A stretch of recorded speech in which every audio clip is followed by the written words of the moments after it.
नमस्कार, जनतंत्र टीवी देख रहे हैं आप। मैं हूं आपके साथ साहिल धुलिया। बुलेटिन की शुरुआत करेंगे। जम्मू कश्मीर के पुलवामा में एनकाउंटर जारी है और आतंकियों और सुरक्षा बलों के बीच जो मुठभेड़ जारी है। मित्रिगम इलाके में यह एनकाउंटर हो रहा है। बड़ी खबर आपको बता रहे हैं। जम्मू कश्मीर के पुलवामा में मुठभेड़ जारी है। आतंकियों और सुरक्षा बलों के बीच में ये मुठभेड़ हो रही है। मित्रिगम इलाके में ये मुठभेड़ चल रही है। बड़ी खबर आपको बता रहे हैं। खबर पर ज़्यादा जानकारी के साथ हमारे ब्यूरो चीफ ज्योति पचनंदा हमारे साथ जुड़ गए हैं। ज्योति, क्या कुछ स्थिति बनी हुई है जिस तरीके से लगातार सुरक्षा बलों और आतंकियों के बीच में मुठभेड़ जो है वो बदस्तूर जारी है? देखिए, आज भी स्पेसिफिक इंफॉर्मेशन के तहत ये एरिया को कॉर्डन कर लिया गया था। कॉर्डन के बाद जब आतंकवादियों के जो टारगेट हाउस है उसकी तरफ सुरक्षा बल बढ़ रहे थे तो उन्होंने फायरिंग शुरू कर दी, जिसमें हमारा एक जवान सेना का जरूर घायल हो गया और उसके बाद से हमारी तरफ से भी रिटेलिएशन शुरू हुई है। दोनों तरफ से भी फायरिंग हो रही है।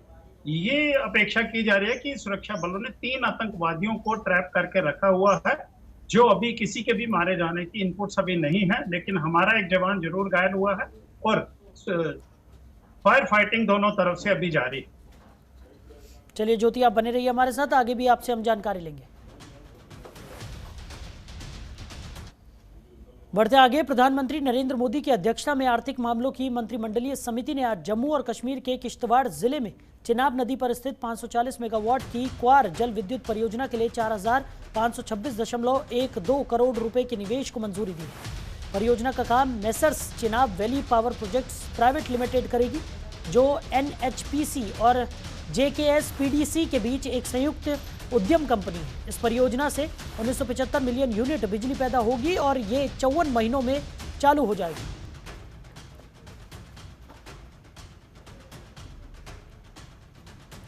तो मोदी कैबिनेट ने बड़ा फैसला लिया है। क्वार जल विद्युत परियोजना को मंजूरी दे दी गई है। आत्मनिर्भर बिजली के क्षेत्र में जम्मू कश्मीर को बनाने के लिए ये निर्णय लिया गया है। और अगर आप इससे पहले भी देखें, 3 प्रोजेक्ट इससे पहले किरू, पकलदुल, रातले और अब क्वार, ये चारों को मिलाकर 3000 मेगावाट के प्रोजेक्ट बनते हैं। लगभग 23,000 करोड़ रुपया इनके ऊपर खर्च आएगा। 12,000 से ज़्यादा लोगों को इस पर रोजगार स्वरोजगार के अवसर मिलेंगे। आर्थिक सामाजिक विकास इसके माध्यम से होगा।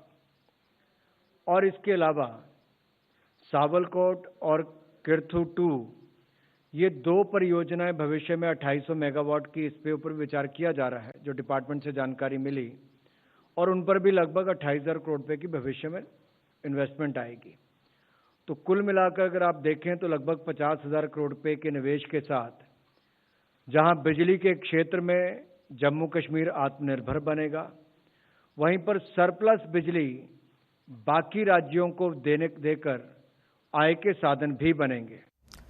तो खबर पर ज़्यादा जानकारी के साथ हमारे ब्यूरो चीफ ज्योति पचनंदा हमारे साथ लगातार बने हुए हैं। ज्योति, क्या कुछ निकलकर सामने आ रहा है जिस तरीके से अब विद्युत क्षेत्र में जम्मू कश्मीर को आत्मनिर्भर बनाने की कवायद जो है वो तेज़ होती हुई नजर आ रही है? क्वार जल विद्युत परियोजना की अगर हम बात करें तो उसको भी मंजूरी दे दी गई है। प्रधानमंत्री का 24 अप्रैल को जो जम्मू का दौरा था, उसमें भी उन्होंने अनाउंस किया था कि जम्मू को बिजली के मामले में आत्मनिर्भर बनाएंगे, और वो उसी के पद चिन्हों पर चलते हुए आज उन्होंने जिस तरह 23,000 करोड़ के जो प्रोजेक्ट्स हैं उनको अनुमति दे दी है, तो इससे निसंदेह जम्मू कश्मीर बिजली के मामलों में आत्मनिर्भर जरूर बनेगा। लेकिन आज की जो स्थितियां जम्मू कश्मीर को लेकर हैं, आप हर सरहद से लेकर आप JNK के किसी भी कॉर्नर में चलें, बिजली में लगभग 12 से 16 घंटों का एक दिन का कट है।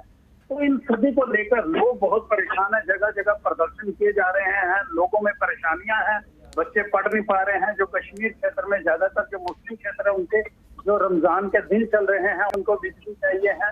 तो कई जगहों पर ऐसी चीजें, किसान हैं, उनको खेती के लिए बिजली चाहिए है। तो हर जगह से प्रदर्शनों की मार चल रही है, लेकिन फिर भी प्रधानमंत्री के ऐसे समय में ये दौरा जम्मू कश्मीर में निसंदेह एक आशा की किरण जरूर लाएगा। जी, वहीं ज्योति, अगर बात की जाए किश्तवाड़ में 540 मेगावाट की परियोजना जो है वो यहाँ पर सुचारू करने का फैसला लिया गया है और जिस तरीके से बिजली संकट जो है उससे उबर पाने में काफ़ी ज़्यादा सहायक ये परियोजना होने वाली है, और क्या कुछ इस परियोजना से फ़ायदा पहुँचने वाला है? इस परियोजनाओं से फायदे यही होंगे कि रोजगार के साधन उपलब्ध होंगे। जैसे अभी उन्होंने बताया भी था कि 12,000 से ज्यादा रोजगार उपलब्ध होंगे। ये बहुत बड़ी उपलब्धि है, 12,000 की नौकरियां लोगों को यहाँ लगेंगी। उसके बाद जम्मू कश्मीर आत्मनिर्भर होगा और जो सरप्लस में बिजली होगी वो बाकी राज्यों को बेची जा सकती है और आय के नए साधन भी बन सकते हैं। कुल मिलाकर जम्मू कश्मीर के जो चिनाब नदी है उस पर बहुत प्रोजेक्ट लगे हुए हैं, लेकिन हमने जैसे पहले Salal hydro electric power project, उसको हमारी जो अधिकतम बिजली है वो बाहर राज्यों को जाती है। इसी तरह अब प्रदर्शनों की मांगों में यही है कि वो बिजलियां भी जो हम बाहर को दे रहे हैं उनको रखो, पहले हम जम्मू कश्मीर को जो जितनी उनकी आवश्यकता उनकी आपूर्ति की जाए, फिर बाहर राज्यों को दी जाए। लेकिन अभी जो प्रधानमंत्री की ये जो घोषणा हुई है जिसमें उन्होंने इतने ज्यादा 23,000 करोड़ को सैंक्शन किया है, तो निस्संदेह जम्मू कश्मीर आत्मनिर्भरता की ओर बढ़ रहा है और ये बिजली के साधन भी नए मुहैया होंगे, रोजगार के साधन भी। बिल्कुल बिल्कुल सही कहा ज्योति आपने कि आत्मनिर्भरता की तरफ जम्मू कश्मीर बढ़ता हुआ इन परियोजनाओं से नजर आएगा। साथ ही साथ बात की जाए बिजली संकट की, तो लगातार बिजली संकट को लेकर भी जिस तरीके से अलग अलग जगहों पर लोगों का रोष भी देखने को मिल रहा है, लोग परेशान हैं, लोगों को खासा परेशानियों का सामना करना पड़ रहा है, उससे भी निजात मिलेगी इन परियोजनाओं से। निस्संदेह जिस तरह आज कठुआ में बिजली को लेकर प्रदर्शन था, राजपुरा में लेकर बिजली को प्रदर्शन था, हीरानगर में प्रदर्शन था, जम्मू के सतवारी चौक जहां पर एयरपोर्ट का रास्ता जाता है प्रदर्शनकारियों ने वो भी बंद किया था। कांग्रेस ने इनके खिलाफ एक प्रेस कॉन्फ्रेंस की थी, आम आदमी पार्टी इससे परेशान है। तो कुल मिलाकर श्रीनगर से लेकर जम्मू के प्रवेश द्वार तक प्रदर्शनों का ही जोर चल रहा है बिजली की कटौती को लेकर।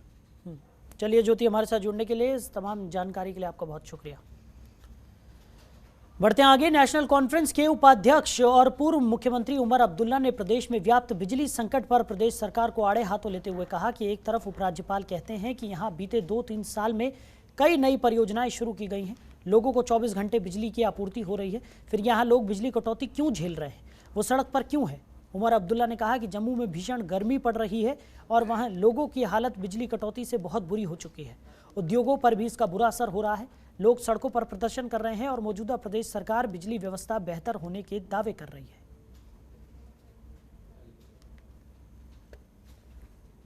कहीं कहीं लगता है कि ये जानबूझ के हमें छेड़ने के लिए किया जा रहा है। ये हैरानगी की बात है कि बाकी टाइम आपको लाइट है, लेकिन शहरी के लिए जब उठते हो तो अंधेरा, बाकी टाइम आपको लाइट है लेकिन इफ्तियारी के टाइम अंधेरा, जब तरावियां पढ़नी होती हैं तो अंधेरा और उसके बाद फिर लाइट वापस। और मैंने जम्मू में भी ये देखा, मैं जब जम्मू में था पिछले दिनों, उन इलाकों में खासकर शहरी के टाइम पे अचानक लाइटें बंद और इफ्तियारी के टाइम पे लाइट बंद। अब कुछ तो हमारे जज्बातों का आप कदर करिए। अगर बिजली की कमी है, मैं मानता हूँ ठीक है ना, हो सकता है बिजली की कमी है, तो आप फिर हमें फिर शहरी और इफ्तियारी में ही बिजली दे दीजिए, बीच में काटिए। आप शहरी के टाइम और इफ्तियारी के टाइम पे क्यों काट रहे हो? कहीं आप हमारे जज्बातों के साथ खिलवाड़ तो नहीं कर रहे हो? हम इसका खैर मकदम करते हैं, देर आए दुरुस्त आए। हमें इस बात का एहसास है कि कोविड के वजह से जम्मू कश्मीर के अंदर भारतीय जनता पार्टी की ज़बरदस्त लहर है। 24 अप्रैल को माननीय प्रधानमंत्री मोदी साहब की जो जम्मू के पल्ली में रैली हुई है, उस रैली में जो जन सैलाब और जन समुंदर उमड़ कर आया, उसके बाद श्री उमर अब्दुल्ला हों, सुश्री महबूबा मुफ्ती हों या श्रीमान गुलाम नबी आज़ाद साहब हों, ये सब बौखलाहट में हैं, परेशान में हैं और मिलकर चुनाव लड़ने की बात कर रहे हैं। एक एक क्या ये 10-10 पार्टियां भी मिलकर चुनाव लड़ेंगी तो भी जम्मू कश्मीर की जनता इनको वोट नहीं देने वाली है। इनका जनाधार खत्म हो चुका है। नेशनल कॉन्फ्रेंस कांग्रेस और पीडीपी की ज़मीन खिसक चुकी है। पूरे जम्मू कश्मीर में सिर्फ भारतीय जनता पार्टी है और प्रचंड बहुमत के साथ जम्मू कश्मीर में जब भी विधानसभा के चुनाव होंगे, यहाँ भारतीय जनता पार्टी की सरकार बनेगी और जम्मू कश्मीर का अगला chief minister Bharatiya Janata party का होगा। ये श्रीमान उमर अब्दुल्ला साहब भी जानते हैं, इसीलिए ये गुपकार गठबंधन को मिलकर चुनाव लड़ने की सलाह दे रहे हैं। एक गुपकार क्या 10-10 गुपकार भी अगर मिलकर लड़ेंगे तो इन सब की हम जमानतें जब्त करेंगे। हम इसका खैर मकदम करते हैं। देर आए दुरुस्त आए। हमें इस बात का एहसास है कि कोविड के वजह से अदालतों में कार्रवाई पे असर पड़ा, और ये सिर्फ सुप्रीम कोर्ट की बात नहीं है, हर लेवल पे अदालतों पे कोविड का असर पड़ा, और इस वजह से शायद हमारे 370 को लेके जो पिटिशंस हैं उन पे सुनवाई शुरू हो नहीं पाई। लेकिन हम इस बात का खैर मकदम करते हैं कि चीफ जस्टिस साहब जो हैं उन्होंने कहा है कि समर ब्रेक के बाद वो इस बेंच को, क्योंकि ये 5 जज बेंच के सामने इसकी सुनवाई होगी, तो वो बेंच जो है उसका ऐलान करके इसमें सुनवाई करेंगे। हम यही उनसे गुजारिश करेंगे कि फास्ट ट्रैक बेसिस पे हो। 2019 5 अगस्त के बाद बहुत सी ऐसी तब्दीलियां लाई गई हैं जो कि नहीं आनी चाहिए थी, और अगर इस जजमेंट में देरी हुई तो इन चीज़ों को फिर रिवर्स करना बहुत मुश्किल हो जाएगा। हम चाहते हैं कि फास्ट ट्रैक बेसिस पे इस केस की सुनवाई हो और अदालत अपना फैसला सुनाए। वहीं जम्मू के सतवारी चौक में स्थानीय लोगों ने बिजली और पानी की समस्या को लेकर धरना प्रदर्शन किया। इस मौके पर स्थानीय लोगों ने बिजली विभाग को आड़े हाथों लेते हुए सतवारी RS पुरा हाईवे को बंद कर दिया। प्रदर्शनकारियों की मांग है कि जल्द से जल्द बिजली और पानी की समस्या को हल किया जाए। प्रदर्शन में महिलाओं ने भी शिरकत की।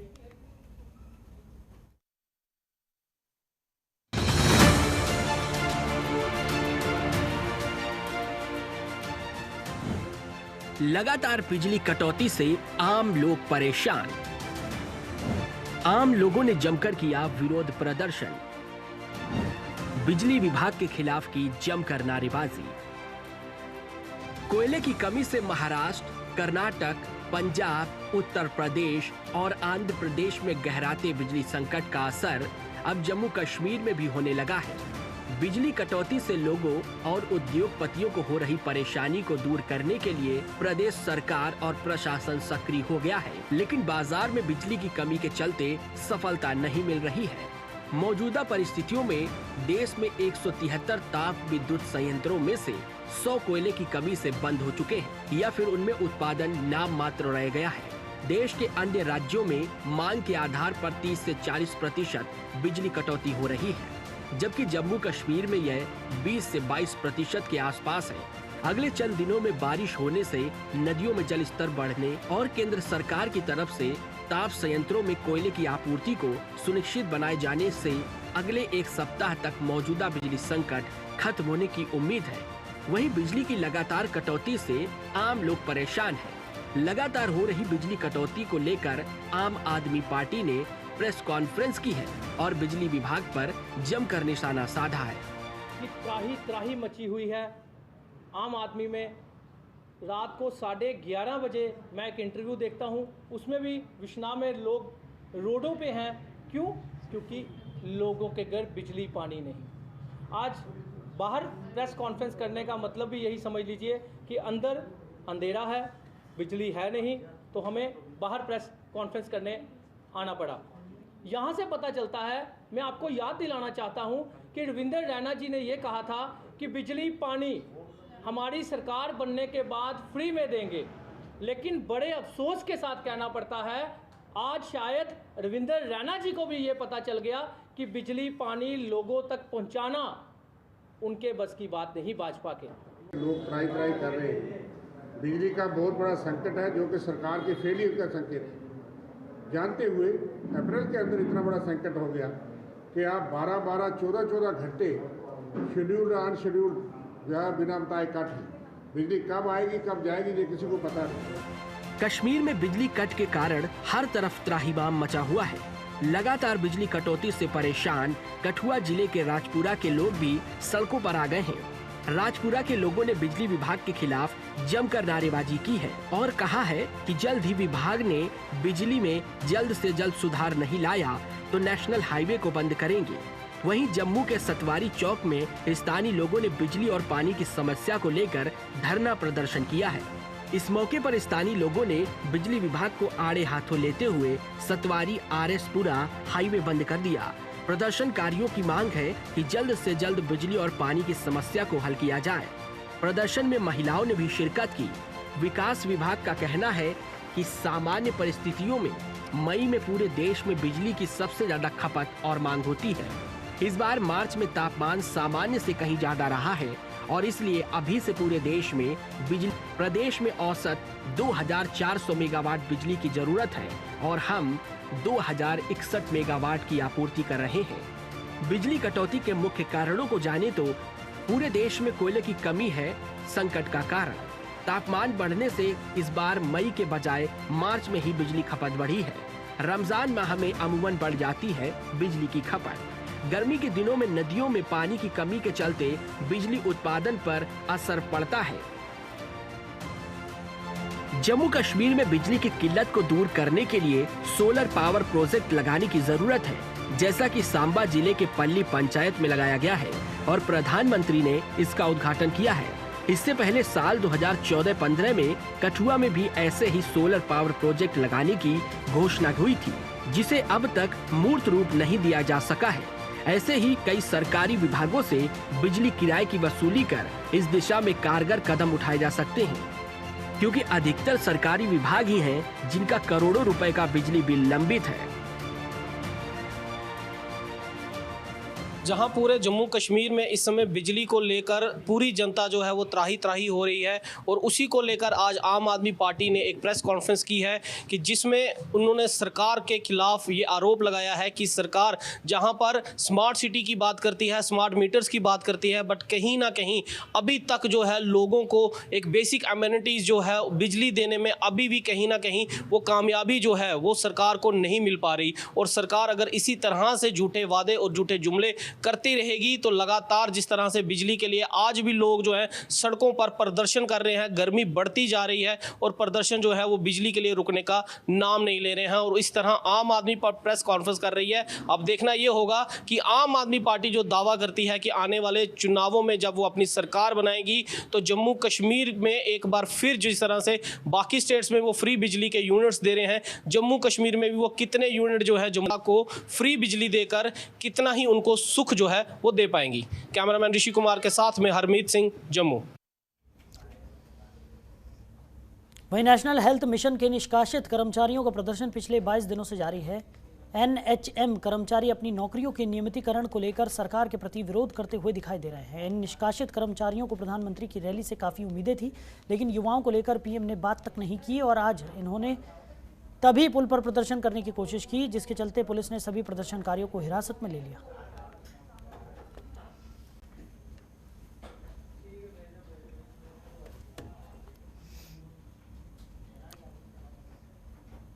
तो उधर कश्मीर के बारामुल्ला में डेगर परिवार स्कूल ने अपने पहले के आदेश को रद्द कर दिया है, जिसमें स्कूल के समय के दौरान हिजाब पहनने पर प्रतिबंध लगा दिया गया था। स्कूल के अधिकारियों ने अपने पूर्व आदेश को रद्द कर दिया है। आदेश का स्कूल को आलोचनाओं का सामना करना पड़ रहा था। यहाँ तक कि जम्मू कश्मीर के पूर्व मुख्यमंत्री महबूबा मुफ्ती ने भी इस आदेश पर गहरी नाराजगी व्यक्त की थी।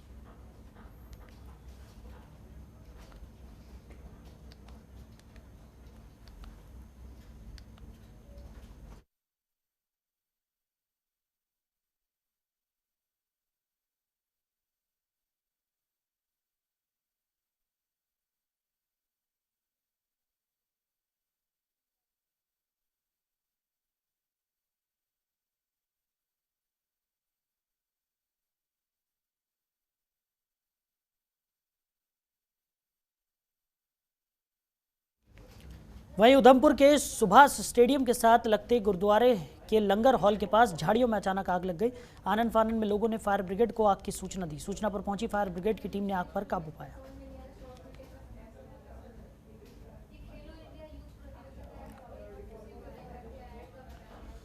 तो झाड़ियों में अचानक ये आग लग गई। फायर ब्रिगेड ने पहुंचकर आग पर काबू पाया। बता दें कि गुरुद्वारे के लंगर हॉल के पास ये झाड़ियां थी, जिसमें एकाएक आग लग गई। तो फायर ब्रिगेड को सूचित किया गया। फायर ब्रिगेड ने पहुंचकर आग पर काबू पाया। आज कोई घटना यहाँ पर हुई है, किस तरह से ये हुई है, क्या अभी तक? के 12:15 बजे हम यहाँ से गुरुद्वारा बंद करके घर गए हैं। उस वक्त तक कोई आग नहीं थी। नीचे एक राहगीर कोई जा रहे थे, हो सकता है उन्होंने सिगरेट पीने की वजह से अंदर माचिस तेल जला डाल दी। परसों भी लगाई थी नीचे आग, वो हमने आग नीचे भी बंद की, सारी बुझाई आग वो। आज इधर लगा के जैसे घर पहुँचे लोगों का फ़ोन आ गया, भाई नीचे गुरुद्वारे में आग लगा दी किसी ने। तो सारे महल्लेदारों ने वगैरह सारे बरादरी भाईचारे ने इकट्ठे होकर पानी डाल के और फायर ब्रिगेड की गाड़ी मंगवा के पानी शानी ला के ये आग बुझाई है। वहीं जम्मू श्रीनगर राष्ट्रीय राजमार्ग पर हिमस्खलन की चपेट में आने से गाड़ी शैतानी नाले में जा गिरी। तो हादसे में ड्राइवर की मौके पर ही मौत हो गई। मृतक ड्राइवर की पहचान श्रीनगर के बटमालू के गुलाम हसन बांगरू के रूप में हुई है। पुलिस ने शव को कब्जे में लेकर पोस्टमार्टम के लिए भेज दिया है।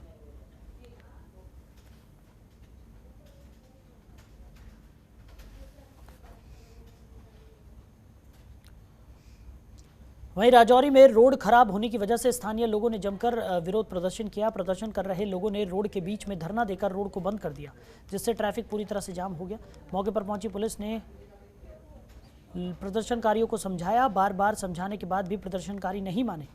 लोगों का कहना है कि रोड की हालत इतनी खराब है कि यहाँ चल पाना भी बेहद मुश्किल है।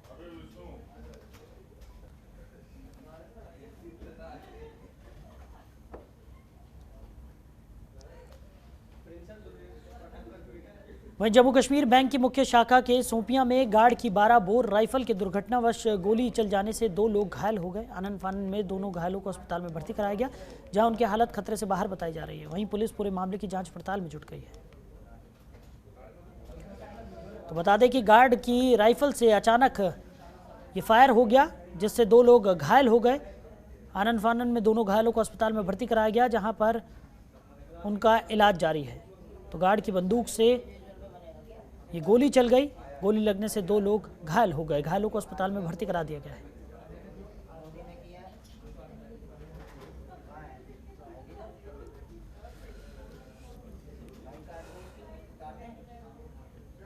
वहीं सीआरपीएफ के 121 बटालियन ने कठुआ जिले के हीरानगर केंद्रीय विद्यालय में अंतर्राष्ट्रीय योग दिवस का आयोजन किया। कार्यक्रम की शुरुआत सीआरपीएफ 121 बटालियन के अधिकारियों ने बच्चों को संबोधित करते हुए की। सीआरपीएफ जवानों का कहना है कि शारीरिक और मानसिक स्वास्थ्य के लिए योग को विभिन्न पाठ्यक्रम में भी स्थान दिया गया है।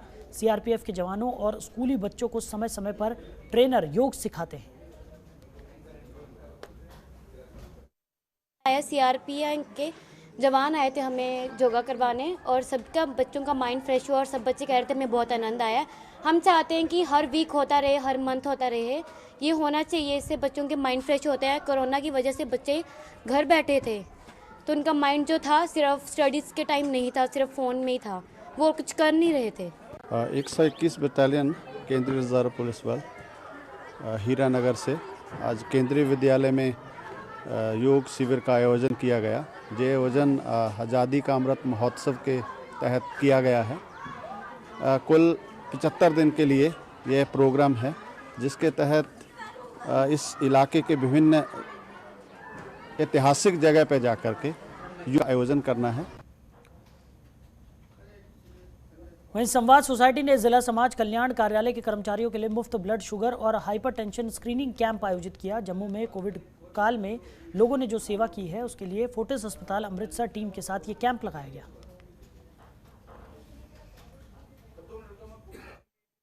सोसाइटी के माध्यम से यहाँ पर district social welfare office Amphala में एक फ्री हेल्थ चेकअप कैंप का जो है वो आयोजन किया गया है। District social welfare office Jammu की टीम ने कोरोना के दौरान लोगों की सेवा में जो है वो कोई कमी जो है वो नहीं आने दी। इन लोगों ने अपनी जान की परवाह ना करते हुए भी लोगों की सेवा की। इसी के लिए आज इनको एक हमारी तरफ से छोटा सा मैं कहूँगा कि इनका धन्यवाद जो है वो आज हम यहाँ पर एक कैंप में रूप में कर रहे हैं। तो फिलहाल इस बुलेटिन में मेरे साथ इतना ही। आप बने रहिए और देखते रहिए जनतंत्र टीवी। नमस्कार। खबरों के निष्पक्ष विश्लेषण के लिए सब्सक्राइब करें Jantantra TV and press the bell icon. Never miss any update.